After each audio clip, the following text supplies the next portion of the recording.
Дали за колку ќе поскапи струјата за домаќинствата и малите потрошувачи од 1 јули се уште е неизвестно. Ден пред затворање на аукцијата на која производителите треба да ги достават понудите по кои ќе ја продаваат струјата на Евана Хоум, јавноста е во дилема, но и во исчекување на крајниот биланс.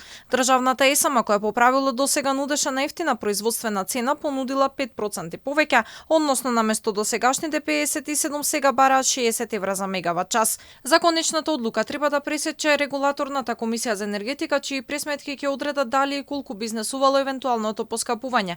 Она што се знае дека простор за намалување на мрежарината засега е невозможно. Така барем тврди првиот човек на регулатор, на кој не се согласува со ставовите на дел од експертската јавност која сугерира интервенција во оваа ставка. За од 1 јануари ќе видиме, треба да видиме колку ќе бидат загубите, ако има овој тренд на намалување на загуби, тоа ќе биде во ред за електродистрибуција, ЕСМ ги обезбедува загубите. Најверојатно ќе имаме нова влада, ќе има ново раководство во ЕСМ, ќе имаат нови визии како да го раководат ЕСМ, може и да ги намалат цената по која што ја нудат на тендерот за загуби, така да тогаш се е можно.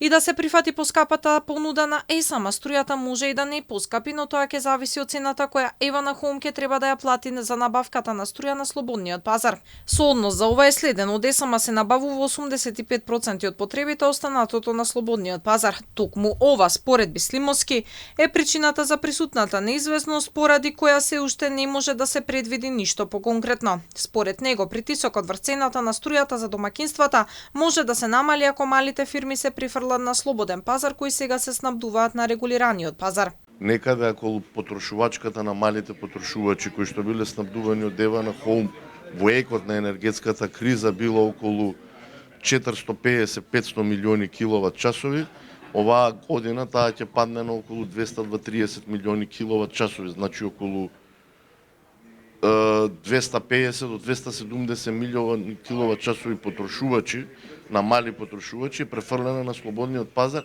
и тоа е сосема логично, таму имаат поевтини цени, поевтини трошоци.